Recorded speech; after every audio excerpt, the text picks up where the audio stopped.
This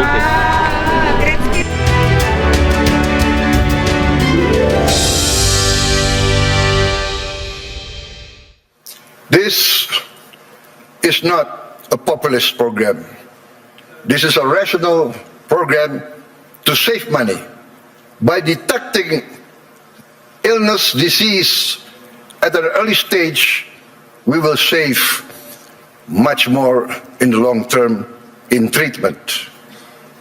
This actually is a productivity improvement program. My experts say that in the long run, we will save many, many billions of US dollars. Last year, for instance, we renovated 16,140 schools. We equipped 288,000 schools, each with one 75-inch interactive flat panels as part of our digitalization of our education program. Next year, in this coming year, 2026, we will add another 1 million of these interactive smart panels so that every school will have at least 3 to 4 classrooms with these panels.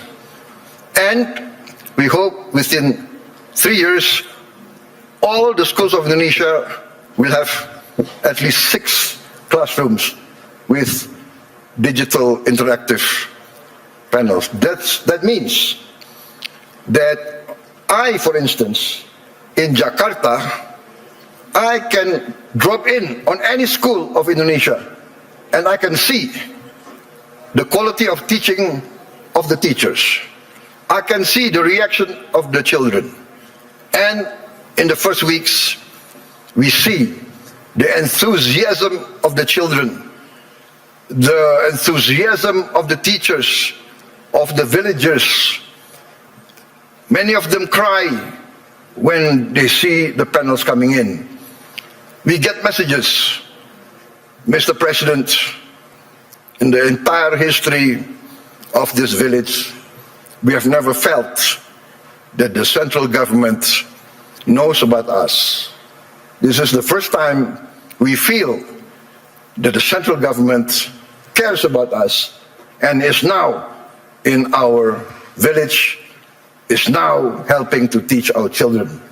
This is, for me, heartwarming, because what we are doing is we are empowering the future generation of Indonesians.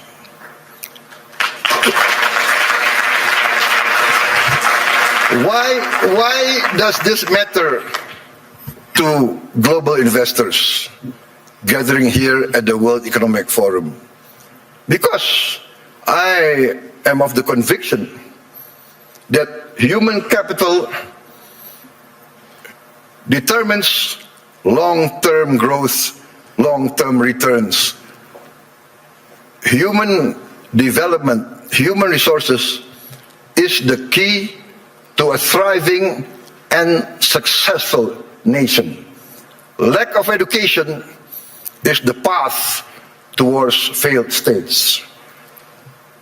No country can hope to be stable and prosper if its people are illiterate, if its people are not able to keep up with modern science and technology. In addition, this year we will increase the renovation. I'm determined to modernize and renovate 60,000 schools.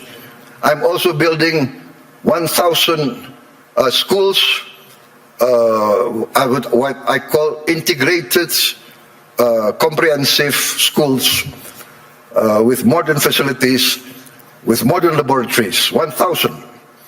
I have already, 500, but I've already built 160 schools, boarding schools for the very poor. So this is maybe unique, because usually the children of the upper class, the children of the wealthy, go to boarding school. But I now make boarding schools for the very poor. Their only condition for entering the school is they must come from the bottom deciles of our society. Those who are very poor, I'm taking their children. I want to cut the chain of poverty. Usually in countries like my countries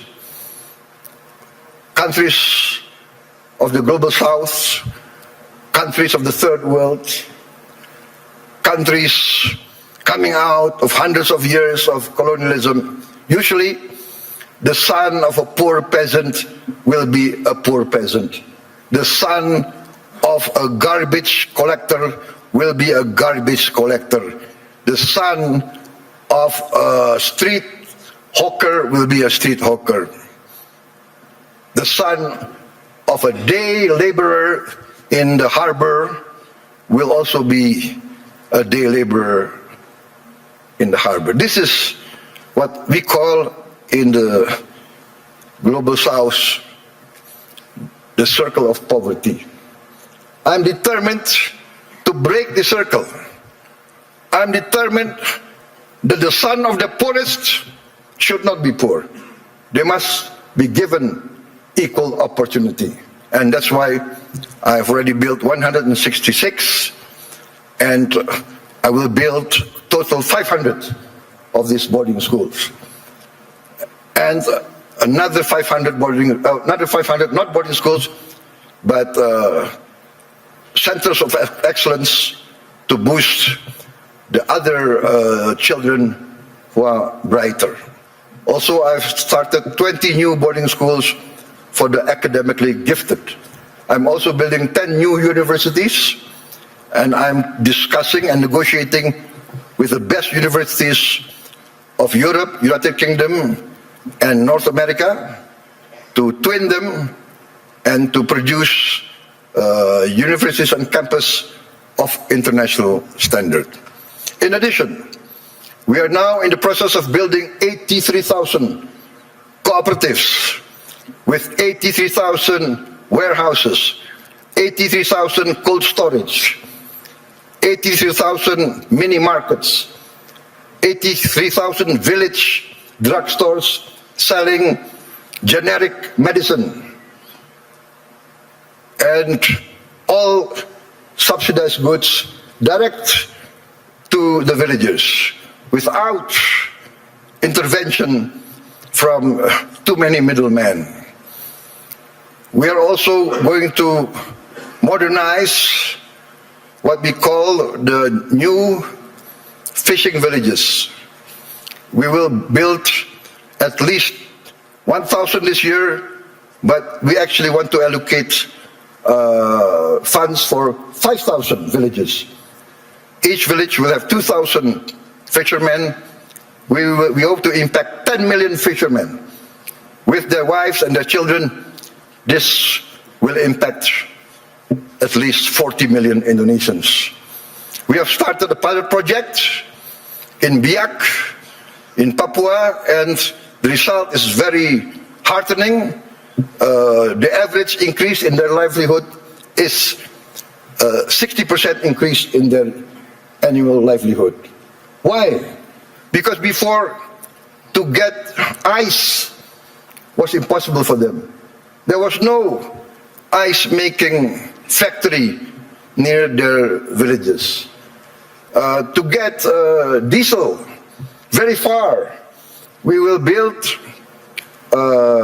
diesel stations in every village. They will have access very easy. Ladies and gentlemen, let me say this clearly. There is no investment climate without the certainty of equitable rule of law. Nobody will come in to invest in a country that's lawless or of dubious legal tradition. I am determined, under my administration, to ensure the rule of law. The rule of law must prevail over any vested interests. In 2025, Indonesia, as I promised, we will confront, and we have confronted corruption directly, firmly, and openly. As any person dealing with an illness, with a disease, we must have the courage to acknowledge the illness and disease that we suffer. We are determined directly to fight against this corruption. It's challenging. Not many people believe we can do it, but we have no choice. I have no choice. I have been inaugurated, I have been sworn in to uphold the Constitution and the rule of law. In my first weeks in government, we uncovered massive abuse in fuel and crude oil governance. In all sectors of the economy, we found illegality, illegal practices. In my first year of administration, we have already confiscated 4 million hectares of illegal plantations and illegal mines. It is amazing. I call this not free enterprise. I call this not the free market. I called it openly Greedynomics, the economics of greed, the economics of rapacious practices. Maybe in many of your countries there was a period like this, a period of the robber barons. I have confiscated 4 million hectares, but 2 days ago I led a cabinet meeting by Zoom from London, and we decided to confiscate or to revoke the licenses of 28 corporations which had licenses over 1.01 million hectares. I revoked because we found them violating laws. They were building plantations on protected forests. This is a flagrant undermining of the rule of law. Perhaps these rapacious so-called entrepreneurs feel that they need not recognize the sovereignty of the Indonesian government. Or perhaps they feel they can buy all Indonesian government officials.